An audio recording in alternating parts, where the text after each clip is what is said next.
प्रणाम सर। हाँ, प्रणाम, धन्यवाद। बैठिए सर। सर, मेरे चैनल पे आपका स्वागत है। धन्यवाद। सर, आपका ये जो हमने 25-30 साल अभी बोले, ये जो सफर रहा, संघर्ष जो आपने किया और जो एक आपका नया कदम है, वो अभी हम चर्चा नहीं करेंगे, थोड़ा सा अपने दर्शक को कंफ्यूजन में रखेंगे, वो नया कदम आपका क्या रहा। लेकिन ये जो आपका 25-30 साल एजुकेशन के क्षेत्र में जो आपने शिक्षा छात्रों के बीच रखा, जो छात्र आपके लंबे जगह पहुंच चुके हैं देश के कोने कोने में, ये आप संघर्ष अपने बारे में थोड़ा सा बताइए। हमने तो आपका परिचय दे दिए, संजीव सर हैं, लेकिन आप कहां से आए हैं और पटना कैसे आए, और इस पटना में 30 साल आप कैसे अपना खोटा गारे, थोड़ा सा आप अपने बारे में बताइए सर। देखिए, वैसे तो कहा जाता है हर व्यक्ति का जिंदगी एक संघर्ष है जी, लेकिन हम लोगों की जो संघर्ष गाथा है जी, वो कुछ ज्यादा मार्मिक है, जी, कठिन है। जी, हर व्यक्ति को लगता है कि उसका अपना तकलीफ ही शायद सबसे बड़ा तकलीफ रहा हो, लेकिन आपको संक्षिप्त में बताएं, क्योंकि डिटेल में बताएं तो बहुत समय लगेगा। डिटेल सर 45 घंटा चलेगा, तो पब्लिक देखता है, जानेगा संजीव सर को, दिल खुल के जाने पब्लिक एकदम कि संजीव सर है क्या। बिल्कुल। तो इस सुंदर सा चेहरा में संजीव सर क्या छुपे हुए हैं। जी, एक्चुअल में हम लोग भोजपुर डिस्ट्रिक्ट, आरा डिस्ट्रिक्ट जिसे बोलते हैं जी, और संदेश थाना के रहने वाले हैं और पूरा गांव के रहने वाले हैं। और गर्व तो मुझे इस पे होता है कि मैं देश की आजादी के लिए लड़ने वाले स्वतंत्रता सेनानी वीर बहादुर सिंह का बेटा हूं। मेरे लिए आज भी वो रियल हीरो है। और तो आपके पिताजी स्वतंत्रता सेनानी रह चुके हैं। हाँ, रह चुके थे, अब तो है नहीं दुनिया में। जी, तो संघर्ष तो जन्म से ही शुरू हो गई, इसलिए कि आप कह सकते हैं कि जब हम 5 साल के ही थे जी, तो मेरे फादर, जो उस समय के असामाजिक तत्व थे, क्योंकि मेरे फादर देश की आजादी को लेकर के उनमें जो दीवानगी और रवानगी थी और भगत सिंह से प्रभावित लोग थे जी, उनको अंग्रेजों ने जेल में डाला। तरह तरह की यातनाएं झेलने के बाद भी उन्होंने कभी भी अपने आप को झुकाया नहीं। इवन कि उस समय के समाज में भी लोग कहता था कि तोहरा एगो लड़ला से देश आजाद हो जाई, अंग्रेज हतना मजबूत रहन स आ तोहरा तू ही भगा देब, वीर कुंवर से भी लड़ लेलन, ऊ लड़ लेलन, आजादे ना भइला तहरा से हो जाई। लेकिन उनके जज्बा में कोई कमी नहीं आया, इतना भी निगेटिव फीडबैक मिले। और उन्होंने मतलब समझिए कि उनकी जन्म 1923 के थी, 1942 के क्रांति में वो थे। अब इसी से आप समझ लीजिए। और 1947 में जब वो एकदम यंग थे तब देश आजाद हुआ, और उन्होंने आजाद भारत को लेकर के जो सपना देखा था कि हर व्यक्ति को पढ़ने का जो है, शिक्षा का, स्वास्थ्य का, हर चीज का एक ऐसा प्लेटफॉर्म मिलेगा कि हर व्यक्ति अपने अंतर्निहित क्षमता के अनुसार आगे बढ़ सके। तो इसीलिए हमने बोला कि महान व्यक्ति से आपको मिलाएंगे। ये गाथा जब आप सुने ना, 1923, 42, 47, ये इनके पिताजी से, इनके डीएनए में है। अब और आगे सुनते हैं सर से, थोड़ा सा हम रोके जी। हाँ बिल्कुल, मतलब सोशल वर्क से जुड़ गए, सामाजिक सोशल वर्क। हाँ बिल्कुल, सोशल वर्क में उन्होंने देखिए बुनियादी तौर पे वो ऐसे ऐसे कदम उठाए थे जी, जो शायद आप कल्पना नहीं कर सकते। वो देखे कि लोगों को शिक्षित कैसे किया जाए। तो शिक्षित कैसे किया जाए, तो बहुत से लोग तो ऐसे हैं जो दिन भर खेत में काम करते हैं, उस समय घर में। उस समय तो एक और भी त्रासदी थी जी, आजादी के बाद और स्थिति गंभीर था। तो वो जो है डिसाइड किए कि जो लोग का स्कूल जाने का जो उम्र नहीं बची है, और जो बच्चे 10-12 साल की उम्र में ही चरवाही हरवाही कर रहे हैं, अलग अलग कामों में लगे हुए हैं जी, इनको आखिर शिक्षा मिलेगी कैसे। तो उन्होंने रात्रि पाठशाला शुरू किया। जिस समय इलेक्ट्रिसिटी नहीं होता था, अपना लालटेन जला करके ये सब करके जो है दिया। हाँ बिल्कुल। और उन्होंने जो उनका जो वर्कशॉप था जी, उसमें आप ये सोचिए कि केवल पढ़ने के लिए ही नहीं सिखाया जाता था, वहां संगीत भी सिखाया जाता था, साथ में ये भी सिखाया जाता था कि आपको आना है तो आपको हाथ पैर धो के आना है, नहा करके आना, अपने कपड़ों को धोना है। मतलब उन लोगों को जो अक्सर हम लोग जिनको हीन भावना से देखते थे और छुआछूत जो मानते उस थे, समय अछूत उन का थोड़ा लोगों को दूर- उन्होंने सिखाया कि कैसे आपको जिंदगी जीना चाहिए। हम्म, और ऐसा नहीं था कि वो बहुत धनी व्यक्ति थे, लेकिन सोच इतना बड़ा था कि वो ऐसे ऐसे लोग मिले। मैं उनके बारे में बताऊंगा तो ये पॉडकास्ट क्या पूरा दिन भर कम पड़ जाएगा, इसलिए इतने मैं महान। इसको बिल्कुल, हाँ, उनकी महानता की कथा, हम लोग जीरो हैं। तो लेकिन दिखता है सर आपके उसमें आपके चेहरे में दिखता है, जिस तरह आपने बताया। अब देखिए मेरा शरीर हिल गया उनका वो देख के, सोच के कि उतने उस समय आप सोच सकते हैं आजादी का, उस समय जिस टाइम हम लोग का भारत देश आजाद हुआ था दोस्तों, आबादी देश का करीब 35 से 40 करोड़ के आसपास था। और उस समय उतना महान व्यक्ति और भगत सिंह को आइडियल मानना और देश की आजादी के लिए इतना, और उनके घर के ये वारिस है, तो इनमें कितना जज्बा होगा। अब सर के बारे में जानेंगे। ये उनके पूजनीय पिताजी थे, हम लोग सादर नमन करते हैं, जो आजादी के लिए लड़े। अब सर अपना ये बता दें कि हम लोगों का प्रारंभिक स्कूली शिक्षा तो गांव में ही हुई, क्योंकि फादर के बारे में बतलाए कि वो जैसे ही मैं ही 5 साल के लगभग हुआ, तो जो असामाजिक तत्व है, क्योंकि कुछ भी आप अच्छा काम करेंगे जी, तो उसके अगेंस्ट जो है, जाहिर है अच्छा काम करने का मतलब है किसी न किसी के अगेंस्ट में आपको खड़ा होना होगा। हाँ। अब जो गांव में सरेआम जो बलात्कार हो रहा है, लोगों के साथ अन्याय अत्याचार हो रहा है, उसके खिलाफ आवाज उठाने वाले को अगर आप लीडरशिप दीजिएगा तो गंदे तत्वों को तो समस्या होगी ही, और उन्हीं तत्वों के द्वारा जो है उनकी हत्या कर दी गई। और तब मैं 5 हत्या कर दी गई। बिल्कुल, उस समय आप 5 साल के थे। बिल्कुल। देखिए उस आजादी वीर का गथा लास्ट क्या होता है, जो संजीव सर बताए। तो इस देश का बदलाव इतना आसान नहीं हुआ है दोस्तों। इस देश के लिए बहुत ऐसे वीर हैं, अपने आप को, अपने समाज को सुधारने के लिए अपना बलिदान देते हैं। और आज सर, जी सर, तो अब तो आप समझ सकते हैं, मां पढ़ी लिखी नहीं थी, घर से निकल नहीं सकती थी। हम लोगों के, हम चूंकि थोड़ा सा इमोशनल आदमी जी हो जी जाता जी है, जी सर, तो हम समझ रहे हैं एक वीर व्यक्ति का, और 5 साल की उम्र, जिसको ये भी नहीं पता है कि दुनिया कैसा है, और उनका सर से छाया एक बरगद पैर का महत्व एक गांव का लोग बताएगा।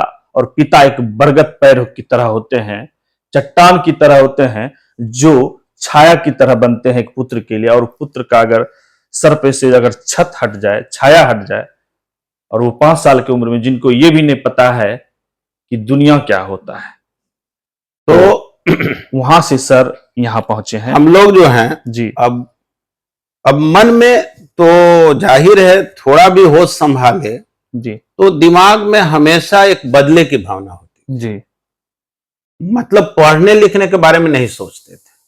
लेकिन मेरे गुरुदेव लोग जो थे वो बहुत पॉजिटिव, जीवन में मेरे जो शिक्षक मिले वो ज्ञान और संस्कार से भरे हुए थे। जो उन्होंने मेरे अंदर लड़ने की ताकत दी और संस्कार दिया कि लड़ने का तरीका क्या हो सकता है। अगर एक गंदे आदमी को हम मारते हैं तो उससे गंदगी नहीं मिटती है, लेकिन अगर गंदे विचारों से बहुत से लोगों को दूर करते हैं तो समाज से गंदगी को बहुत हद तक मिटाया जा सकता है, हटाया जा सकता है।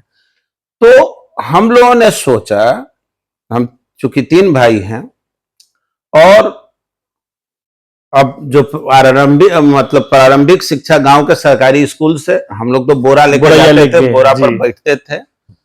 ये अलग बात है कि वो व्यवस्था चाहे जो भी हो, लेकिन शिक्षा हमारे मजबूत हाँ था। शिक्षा बहुत अच्छा था, गुरुजी बहुत मजबूत हाँ थे हाँ, सर, आप वही लोग के। वही रोना है। हाँ, अब आगे जो आपको बताने जाएंगे जी, कि हमने क्यों कदम उठाया है। जी, तो मेरे गुरुदेव बहुत अच्छे थे। अगर आपके पास, जाहिर है पैसा तो सरकारी स्कूल में लगता नहीं था, एक एग्जाम फी था, जी, 2-4 रुपया लगता था। जी, बाय द वे अगर आपके पास नहीं है तो आप एप्लीकेशन लिख दीजिए, तो वो भी आपका माफ कर दिया जाता था। या शिक्षक कितने दयालु होते थे कि वो अपने पॉकेट से पैसा लगा, जी, वैसे नहीं थे। फिर होमवर्क आप नहीं बनाते हैं, डांटते थे, बोलते थे, मारते थे। मतलब वो खान भी वो मचाते एक थे। हाँ ये वो मतलब वो एक पिता के रोल में थे। जी। तो उन लोगों के प्रति तो सबसे ज्यादा मेरे हृदय में अगर पिता के बात कहिए तो मेरे गुरुदेव लोगों की जगह है। फिर हम लोग वहीं से संदेश हाई स्कूल है आगे बढ़े, फिर पटना आए तो मतलब मैट्रिक अपने आप हाँ, गांव से किए। गांव से किए। आरा और- जैन स्कूल में मेरा सेंटर था। जी। और और इंटर? आरा जो है वहां से जब मैट्रिक पास किए तो लोग कहा कि पटना साइंस कॉलेज जो है बहुत अच्छा कॉलेज है, तो पटना रहने के लिए तो हम लोग नहीं सोच सकते थे। लेकिन मेरा जो है 74.28% के अप्रोक्स मार्क्स था उस समय। बहुत 74? हाँ बिल्कुल। कब मैट्रिक किए सर? 1988 में हम किए। तो उस समय तो आप, हमको लग रहा है कि 900 का, हाँ 900 900 का हाँ, एग्जाम था। टोटल 900 का होता था।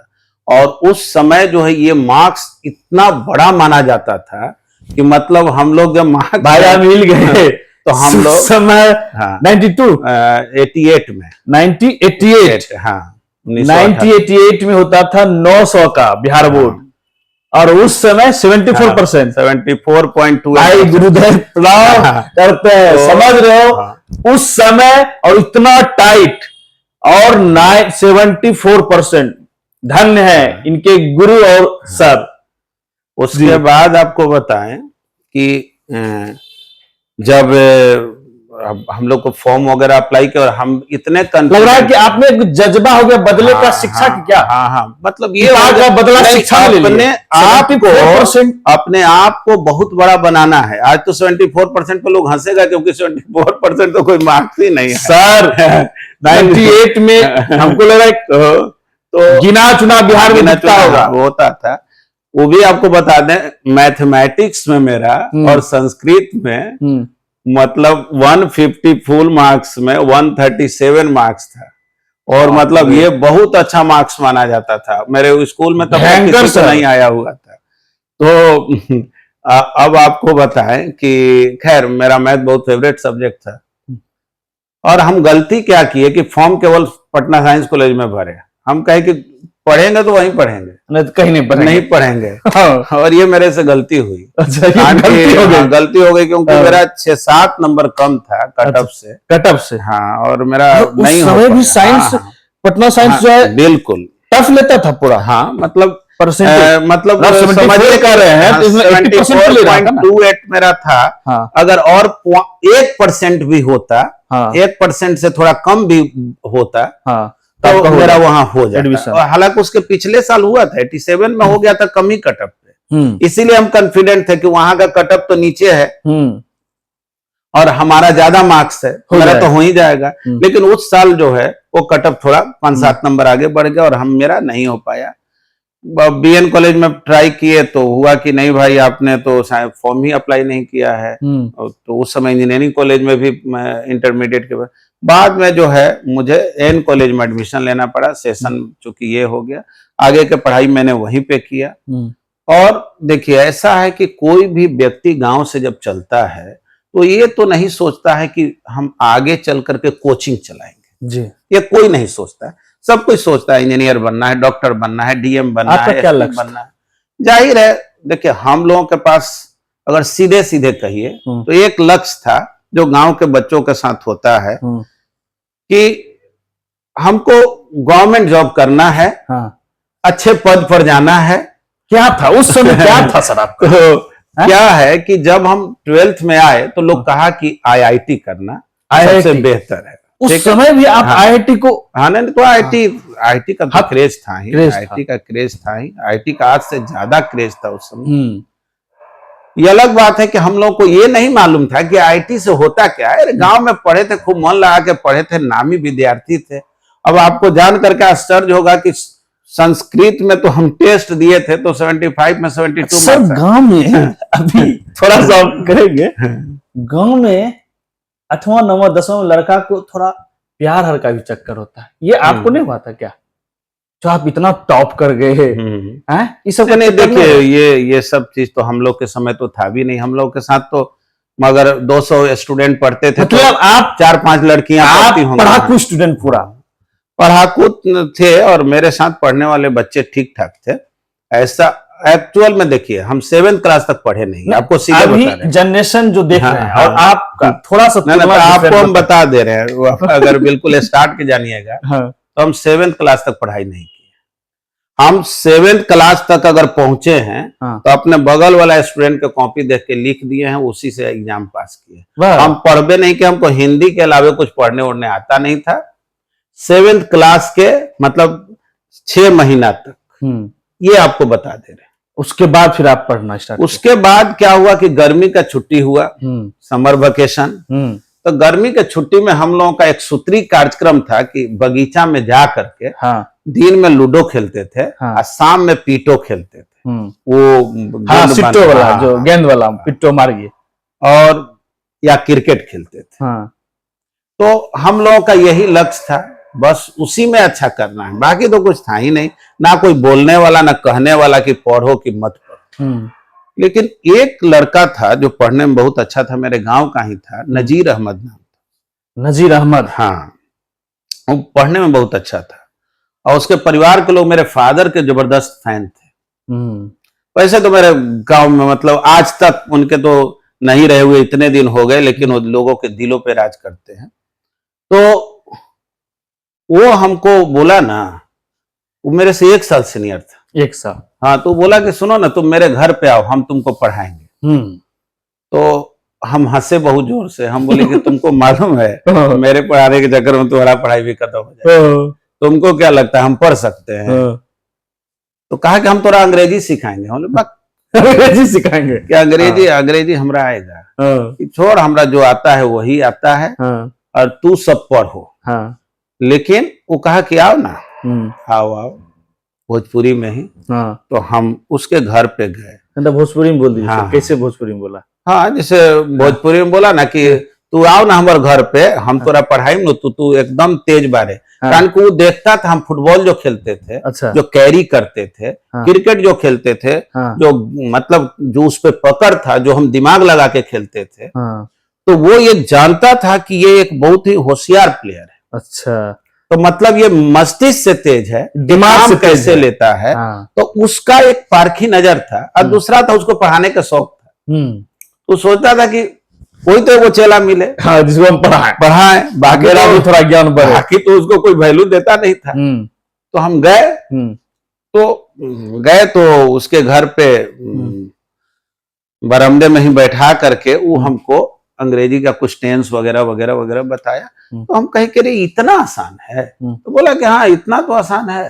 तो हमको उसमें इंटरेस्ट आया, जगने लगा। हाँ, तो हम बोले कि अच्छा एक बात बताओ, हमको मैथ नहीं आ सकता है समझ में। तो कहा कि कहे नहीं आएगा, जैसे ये समझे वो भी समझ जाओगे। तो वो करीब 15 दिन हमको पढ़ाया, तब तक हो सके उसके चाचा उचा बोले हम, पिताजी तो वहां उसके नहीं रहते थे, कि तुम बाहरी आदमी के घर में बुला लेता है, बैठा लेता है वगैरह वगैरह। हालांकि वो उसके चाचा उचा भी मेरे को बहुत रिस्पेक्ट करते थे सब लोग। अब कारण जो भी रहा हो, उसके बाद 10-15 दिन के बाद हम लोगों का उस स्थल पे पढ़ाई रुक गई। अब उस जगह पे नहीं हम लोग पढ़े, बगीचा में ही थोड़ा मोड़ा कन्वर्सेशन अब होने लगा। तो चूंकि ज्यादा सीनियर था नहीं मेरे से, और ऐसा भी नहीं था कि वो बहुत एक्स्ट्रा नॉलेजेबल पर्सन था कि बहुत दिनों तक वो मुझे शिक्षा दे, और क्लास का भी अंतर थोड़ा सा था, तो हम लोग लगभग बराबर में आ जाते थे बहुत जल्दी में। और जहां तक सवाल था तो खेलने उलने में उससे हम थोड़ा 20 ही पढ़ते थे, 19 नहीं थे। तो क्या है कि वो जो है हमको रेफर किया एक टीचर को कि तुम मैथ उनसे पढ़ो। हम गए मैथ पढ़ने के लिए। तो समर वेकेशन में हम वो भी हमको 15-20 दिन मैथ पढ़ाए, और बोले कि देखो छुट्टी है, 10 दिन हम गांव जाएंगे। तो मास्टर साहब भी गांव चले गए। लेकिन हमको वो लोग मैथ और इंग्लिश का संस्कार दे दिया। मैथ और इंग्लिश, हाँ, मतलब बेसिक चीजें मुझे क्लियर होने लगे। हम कहे कि अरे इतने आसान है, इतने पे सब उड़ता है कि हम फर्स्ट कर गए, सेकंड कर गए। हम बोले रुक, अब मेहनत करते, हम मेहनत करेंगे। तो पहली बार 7th क्लास का एग्जाम हमने ईमानदारी से अपने बदौलत पास किया। ये अलग बात है कि हमारा कोई रैंक उनक नहीं आया, मतलब वो ऐसे पास किए, हर सब्जेक्ट में पास किए, और मिला जुला के ठीक ठाक नंबर रहा। स्कूल में 30वां 35वां रैंक पर होंगे। हाँ, रोल नंबर, हम पहले तो रोल नंबर चलता था ना, जहाँ एक नाम लिखा गया रोल नंबर मेरा 37 था। 37 था, बस वही आपको 37 आ गया। 37। हाँ। अब क्या हुआ कि उसके बाद स्कूल चेंज होता है, तो जो हम 6-7 तक मिडिल स्कूल में थे, तो वहां जो मेरे शिक्षक थे, उनका मेरे प्रति शुरू से ही एक दुराग्रह बन गया था कि ये कम समझदार बच्चा है, क्योंकि हम तो वहां कोई पढ़ाई का परफॉर्मेंस किए नहीं थे। इवन कि हम लोगों के स्कूल जो था ना, ग्राउंड फ्लोर पे ही स्कूल चलता था, और उसका खिड़की वगैरह का लोहा हुआ सब निकला हुआ था। तो जैसे कुछ टीचर आते थे ना, तो होमवर्क देते थे, नहीं बनाने पर बहुत पीटते थे, तो उनके क्लास में हम लोग खिड़की से भाग जाते थे, मतलब कि काम खत्म। अभी डेली पिटाने से देख लीजिए है ना, सुनिए, लोग निकल जाते थे। तो एक इंग्लिश वाले थे, वो या तो फाइन भी लगाते थे या नहीं तो अगले दिन ढूंढ के पीटते थे। तो मजबूरी थी, लेकिन 7 क्लास आते आते तो हम बिल्कुल ये हो गए, थोड़ा मैच्योरिटी भी, थोड़ा मोड़ा उन लोगों में भी लगा कि ये अचानक इसमें क्या हो गया भाई, इसको भूत समा गया, ये तो प्रश्न का जवाब देने लगा, इस शालीनता से बैठता भी है। क्योंकि मेरे में जो भी लक्षण थे ना, वो बहुत अच्छे नहीं थे, मतलब इतने खराब, क्योंकि मतलब 7 से पहले आपका लक्षण सबको था कि नेगेटिव में है ना, स्टैंडर्ड 3 तक कहिए, तीसरे क्लास तक हम अपने ननिहाल में रहे। तो ननिहाल में रहे थे, तो वहां तो और भी कोई माहौल नहीं था, कोई माहौल नहीं, तो माहौल था मामा के प्यारे थे। फिर क्या है कि भगना आप लगते हैं तो कोई आपको कुछ बोलता नहीं था। तो हम मेरे तो मतलब जो भी शब्दावली भी थे वो गंदे थे। किसी को कुछ बोलो अरे तरे करके बात करो, मतलब तो बहुत से लोग तो अपने बच्चों को मेरे साथ बैठने देना नहीं चाहता था कि गलत चीज सीख लेगा इससे। लेकिन वहां हुआ 7 क्लास के बाद से आपका 8th क्लास में हम लोग दूसरे स्कूल में आ गए, हाई स्कूल आगे हो गए। अब यहाँ टीचर जो हैं जी, वो तो मेरे पिछले चीजों से परसेप्शन बना नहीं रहे, क्योंकि वो मेरे से परिचित तो है नहीं। अब वो एक नया परसेप्शन क्रिएट हुआ कि एक इमर्जिंग स्टार है ना। और स्कूल में हम उसी साल 3rd रैंक लाए, उसी साल 3rd रैंक लाए, और वो भी 1-2 नंबर से 2nd रैंक छूट गया। अगले साल 2nd रैंक लाए, और निर्विवादित रूप से 2nd रैंक पे होने के बावजूद भी मुझे लोग कहता था, कभी कभी मेरे शिक्षक कुछ जो हैं, कुछ ज्यादा जिनको मेरे से लगाव था, वो लोग बोलते थे तुम्हारे जैसा स्टूडेंट पढ़ाई नहीं आज तक। ये भी आपको बता दें, एक टेस्ट का मैंने टेस्ट पेपर दिया था 10th क्लास में जो होता था जी, तो मेरे संस्कृत के कॉपी हम 45 मिनट्स में ही वो पेपर लिख दिए थे। 45 मिनट्स में, तो 3 घंटे का समय था। तो उन लोगों को लगा कि इसको लगता है संस्कृत आता नहीं है, इसलिए 45 मिनट में पेपर जमा कर दिया। उस कॉपी को दिया गया संस्कृत के टीचर को, वो बोले कि मास्टर साहब बोले अजी एकरा में एगो गलती नहीं है, टोटल क्वेश्चन का आंसर लिखा है, A to Z सही है। वो हमको 75 में 72 मार्क्स दिए। ठीक है, कॉमा वगैरह कुछ उस समय रूल था कि जल्दी 75 में 75 मार्क्स दिया नहीं जाता था मैथ को छोड़कर। तब भी जो है मैं इतना मार्क्स लाया था, तो रैंक 2 था, लेकिन फेमस हम इतने थे कि वो रैंक 1 गया, वो स्कूल के इतिहास के एक्सेलेंट थे। हाँ, वो ये ऐसा बन गया। ठीक है, और उसके बाद हम लोग 10th किए। देखिए था क्या कि हम लोगों के साथ फाइनेंशियल प्रॉब्लम बहुत ज्यादा था, और आज आप देखते हैं कि जो हम कोचिंग पढ़ाए, ट्यूशन पढ़ाए, उसके द्वारा हम लोग इस फील्ड में तो काम +2 के बाद जो वही आपको बता है कि उसमें क्या है कि हम लोग पटना आने के सोच नहीं सकते, क्योंकि पटना रहने के लिए चाहिए जी। तो हम 10th के बाद पटना आए, यारपुर मोहल्ले में रहे, इसलिए क्योंकि वहां रेंट वगैरह कम था। और पढ़ाना आप समझ लीजिए कि हमारा शुरुआत काल से ही पड़ गया। भले हम घर घर जाके पढ़ाते थे, क्योंकि नहीं पढ़ाएंगे तो मेरे को कब से कोचिंग मतलब कोचिंग नहीं, उसको ट्यूशन कहिए, मतलब अपना पढ़ाई कर रहे हैं, इंटर पढ़ा रहे हैं। हाँ, मतलब जस्ट आप इंटर से स्टार्ट कर दिए एकदम, मतलब 11th में जब से 11th नहीं जैसे हम 12th का एग्जाम जब दिए, अच्छा तब से। हाँ, और ये भी आपको बता दें 12th का तो एग्जाम पटने में ना? हाँ, पटना एन कॉलेज में। मतलब पटने में ना आप अब ट्यूशन पटने में पढ़ाए तो जा ही रह रहे हैं यारपुर हाँ। में, तो उसी मोहल्ला में एक दो घर में, पढ़ा 4 रहे। घर में जो मेरे मित्र लोग थे वो अपने घर में ट्यूशन करवा दिए, उन्हीं के साथ, माने उन लोगों की कृपा ही है। अच्छा, पढ़ाना ये स्टार्ट। अलग बात है कि बाद में यही मेरा प्रोफेशन हो गया और हम आज तक पढ़ा ही रहे हैं। तो क्या है कि फिर वहीं से हम 12th किए, हाँ। फिर यहीं से जो है Honors। एन कॉलेज के मैथमेटिक्स से बीएससी की है। अच्छा, इसके BSc। बाद जो है देखिए हम आप ये कहिए किसे कि पंजाब टेक्निकल यूनिवर्सिटी वगैरह में भी जो है हम लोग सोचे कि करस्पॉन्डेंस कोर्स के माध्यम से हाँ। कुछ और भी डिग्रियां हासिल कर लिया जाए, लेकिन हम उसको मानते नहीं है, क्योंकि इस तरह से तो आप जान ही रहे हैं कि आप तो पीएचडी घर बैठे सब कुछ कर आराम आराम। लेकिन क्या हुआ कि हम आईआईटी का एग्जाम देना छोड़े नहीं थे, क्योंकि लक्ष्य तो इंजीनियरिंग था। पढ़ाने के क्रम में भी हम एग्जाम देने जाते थे। तो मेरा फिजिक्स जो सब्जेक्ट था, एक्चुअल में क्या है कि तीनों सब्जेक्ट में अगर 12th में आप मानिए तो मेरा सबसे वीक फिजिक्स था, सबसे वीक। हाँ। और चूंकि बचपन से हम जिद्दी थे, जो मुझे नहीं मिलता था वही मुझे चाहिए होता, वही चाहिए होता है। हाँ, मतलब जो मिल गया ना, हमको लगता था कि ये तो आसान था ना, ये तो आसान था, हाँ, ये तो ये आसान नहीं मिल रहा है, नहीं मिल इसको रहा है। लेना। तो हम एक इंस्टीट्यूट में पढ़ने गए, फिजिक्स का टेस्ट दिए तो हमको 0 नंबर आया। अरे बाप। हम बोले कि अब तो फिजिक्स से अब पढ़ेंगे, फिजिक्स से पढ़ेंगे, और फिजिक्स पढ़ना शुरू किए जी। तो मेरा फिजिक्स पढ़ने के क्रम में क्या हुआ कि मैथ और केमिस्ट्री थोड़ा डाउन हो गया, मेरा स्ट्रेटजी बहुत बेहतर नहीं रहा। और एक चीज और था, उस समय भी कॉलेज में, खास करके पटना साइंस कॉलेज वगैरह में बहुत अच्छा पढ़ाई होता था, एन कॉलेज में पढ़ाई नहीं होता, बिल्कुल नहीं।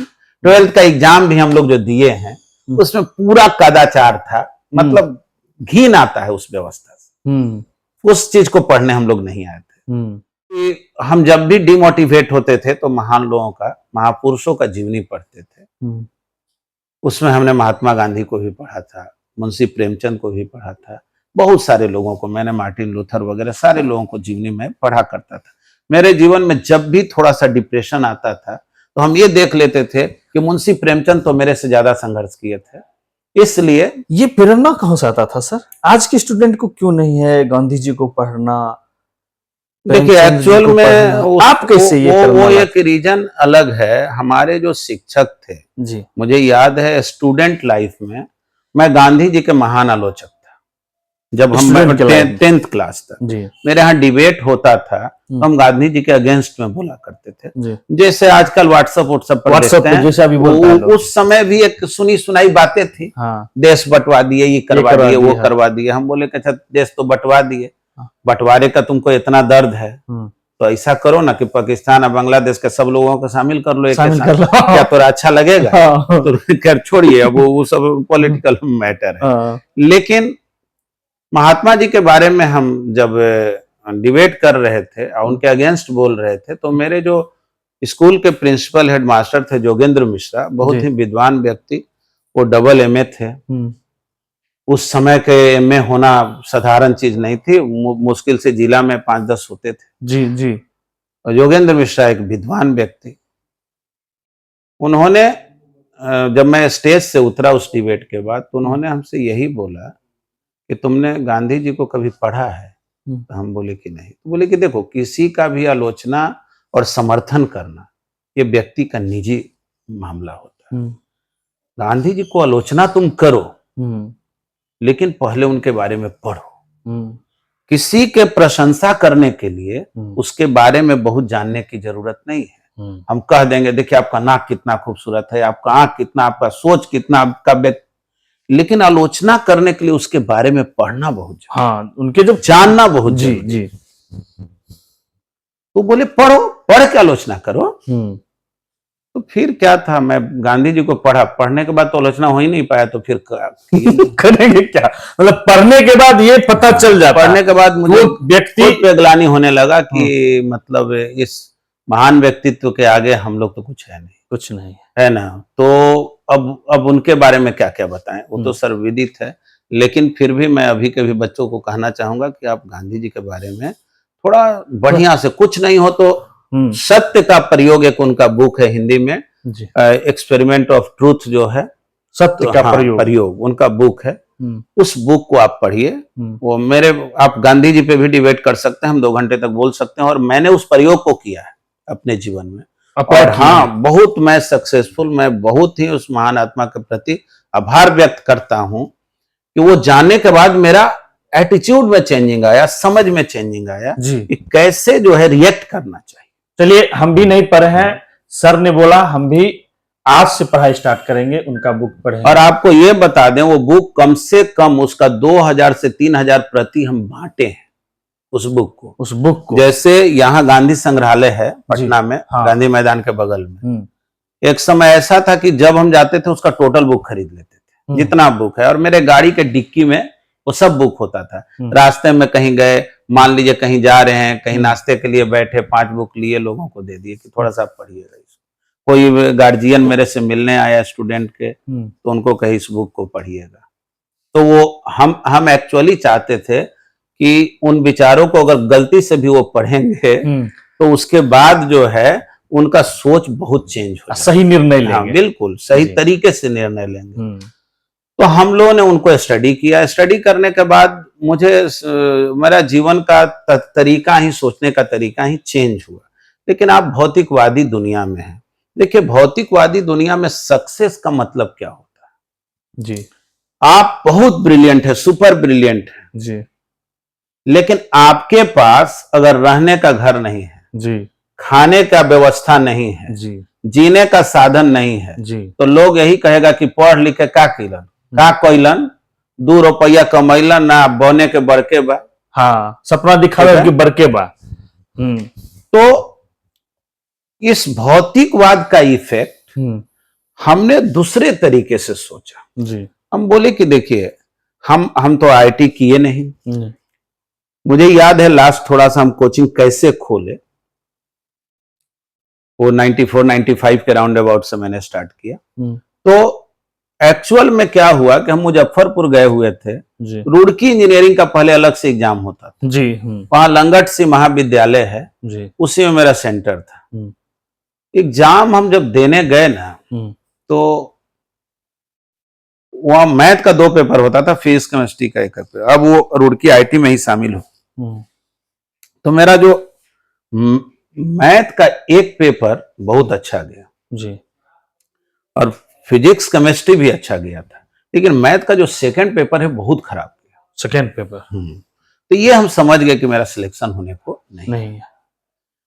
और टाइम भी बीत रहा था, समय भी बीत रहा था, घर से बहुत जो है, घर से, देखिए घर से मेरे कोई प्रेशर नहीं था, इसलिए क्योंकि मेरी माँ तो पढ़ाई लिखाई समझती नहीं थी, तो प्रेशर बना नहीं सकती थी। वो तो जानती थी कि बबुआ कम से कम ठीक से खइह पीह रहिए, कुछ करिए, दुनिया में रहना है, क्योंकि वो पति को खोई थी, बच्चों को नहीं खोना चाहती थी। और हम क्या किए थे, हमको शुरू से ही एक्स्ट्रा चैलेंज लेने की आदत है। हम क्या किए थे कि 10th क्लास में आए, अपने छोटे भाई को साथ लेकर चले आए थे। मतलब एक अपनी बोझ नहीं चल रही है साथ में, हम सोचे कि छोटा भाई को वहां छोड़ देंगे, पढ़ेगा नहीं, तो छोटा भाई को भी पढ़ाए। बाद में वो डीएमसीएच से पढ़े, वो डॉक्टर हैं, वो डॉक्टर। हाँ, तो क्या है कि छोटा भाई को हम हमेशा जो है बोलते थे कि देखो, याद रखना है भाई, हम लोग बड़े बाप के बेटा है, धनी बाप के नहीं, बड़े बाप के बेटा, महान आदमी के हम बेटा है। उनके अपने अंदर वो आचरण करना जिससे कभी उन पर ये लोग ना कहे कि बाप तो इतना महान था, बेटा तो नालायक। तो ये सारे मेरे बड़े भाई हो, छोटे भाई हो, सारे लोग सोसाइटी, समाज के लिए और खुद के लिए भी बहुत अच्छा काम किया। तो अब क्या है कि उस एग्जाम के बाद जब हम निकले, तो मुजफ्फरपुर के एक होटल में रुके हुए थे। होटल में रूम क्या था, मतलब समझ लीजिए कि 5 फीट चौड़ाई वाला था। हम लोग स्टूडेंट लाइफ के थे, 40 रुपया 50 रुपया में रूम लिए थे। तो उसी में बैठे थे, सोच रहे थे कि लगता है कि जिंदगी धोखा दे गई। साइंस कॉलेज में तो एडमिशन हुआ नहीं, पढ़ाई लिखाई का माहौल मिला नहीं, ट्यूशन भी बड़े बड़े टीचर से नहीं पढ़ सकते थे क्योंकि उनके पास फी बहुत ज्यादा था। कहीं कहीं किए, किसी तरह से घर का अनाज पानी बेच करके किसी तरह से हम लोग कुछ किए। और ट्यूशन भी ऐसा नहीं था कि अब दिन भर हम ट्यूशन पढ़ाएंगे तो खुद पढ़ेंगे कैसे। तो कुछ ज्यादा टफ लाइफ था।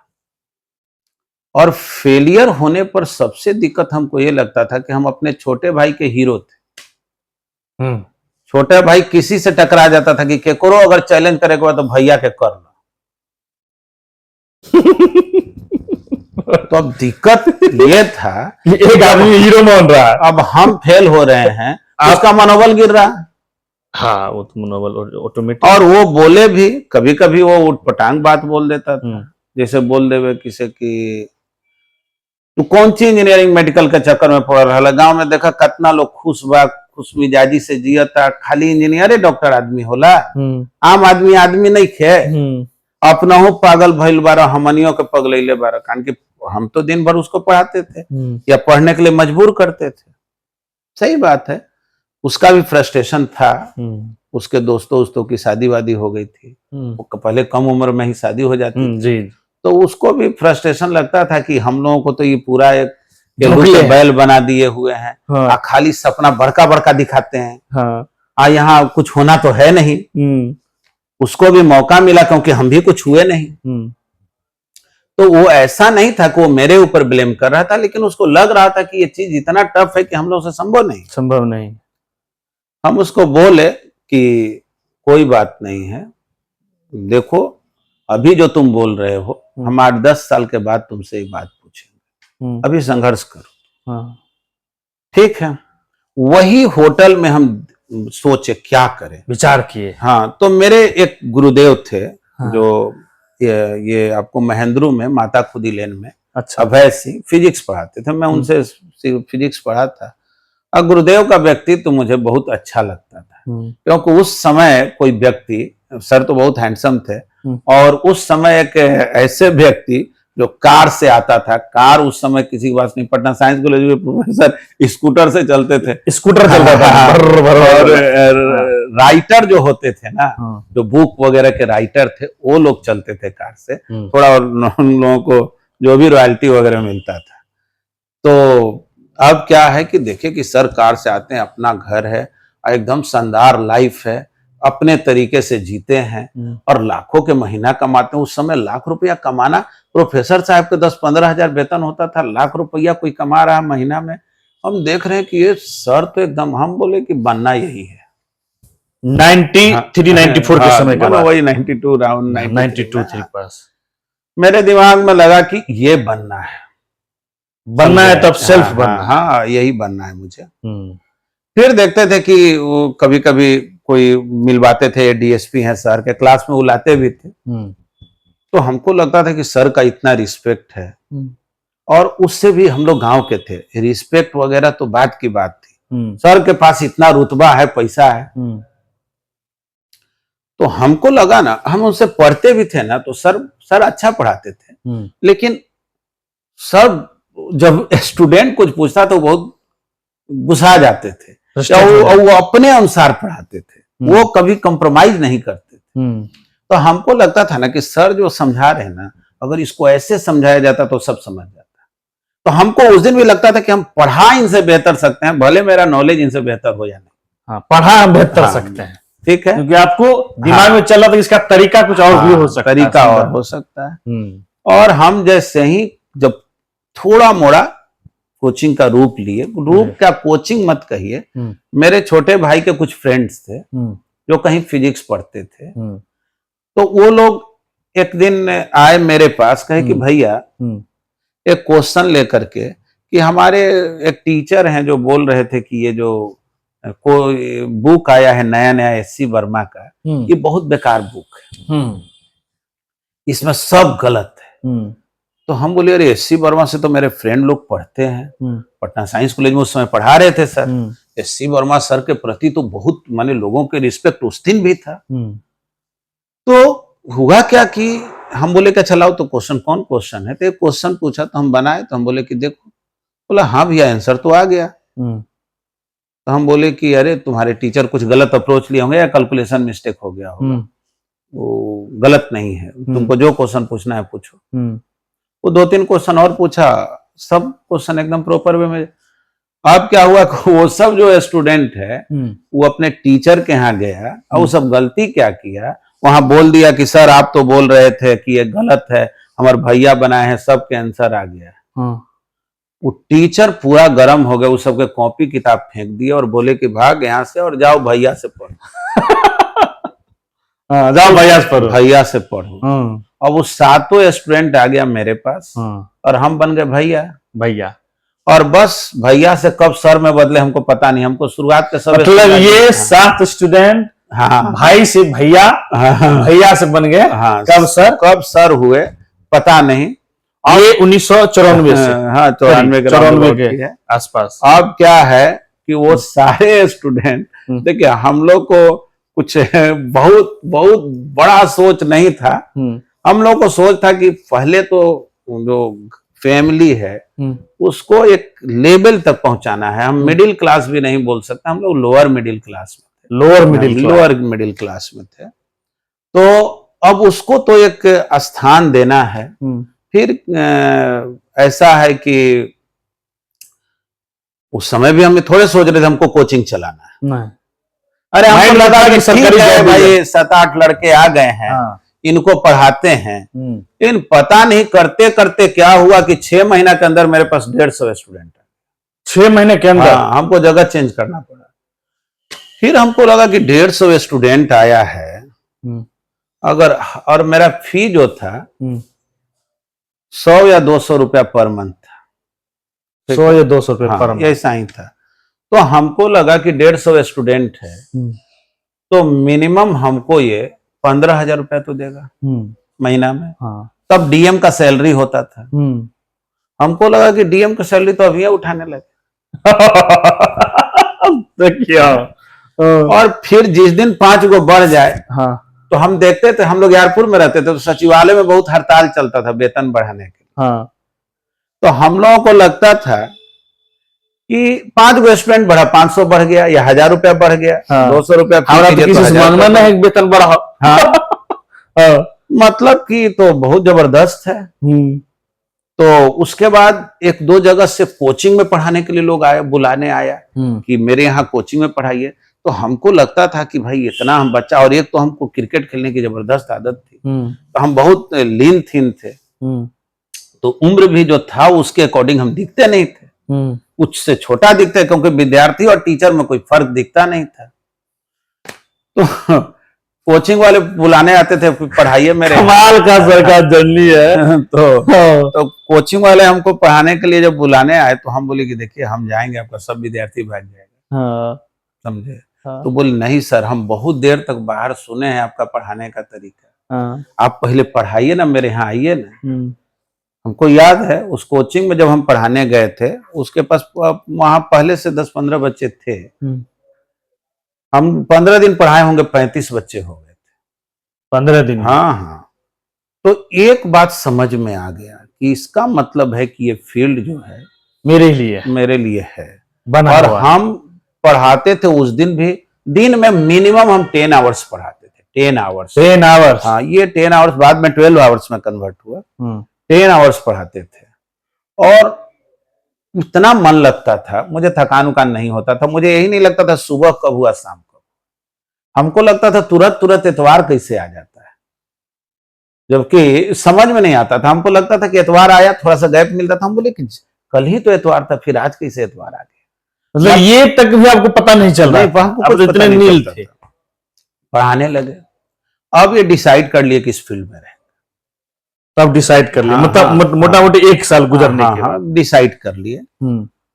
इवन कि आपको बता रहे हैं, और हम लोगों के साथ क्या था ना कि अब जैसे देखिए, माँ तो मेरी कोई सुख देखी नहीं थी, तो हम ये कहिए कि माँ का जो निर्णय होता था उसको मैं इसलिए नहीं मानता था कि वो निर्णय सही है, बल्कि इसलिए मानता था कि इस निर्णय को लेने से मेरी माँ खुश होगी। इसलिए वो चाहे जो निर्णय सुना दे, मन अगर नहीं भी है तो शायद उसका विरोध नहीं है। क्योंकि हम चाहते थे कि उसको पिताजी जो कुछ नहीं दिखा पाए, दे पाए, रह पाए दुनिया में, हम लोग उसको पूर्ति करें। और बहुत संघर्ष देखी थी, बहुत तकलीफें देखी थी। तो 95 से आपका लाइफ के तो वही बता रहे थे कि जी। 95 माई बार बार शादी का दबाव देने, जबकि हम एक भी बैच अभी पढ़ाए उठाए उस नहीं। समय उम्र क्या था? 22 साल 22 साल जिस समय आप पढ़ा रहे थे। पढ़ा रहे थे। अब उसी 22 साढ़े 22 साल 23 साल में शादी भी हो गई।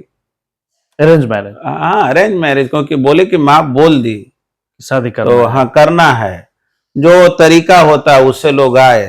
घर हालांकि के आप बड़े थे? नहीं, हम बड़े नहीं थे, घर के आप मंझले हैं? मंझले हैं, बीच वाले। तो बड़े क्या कर तो रहे थे उस समय? वो तो पढ़ने में बहुत अच्छे थे नहीं, तो वो घर का जो भी है तो खेती घर पे गृहस्थी। ही रह गए थे। हाँ। हाँ, उन्होंने भी आरा में एडमिशन लिया था जी। अपना, वो आर्ट्स से थे, हम्म।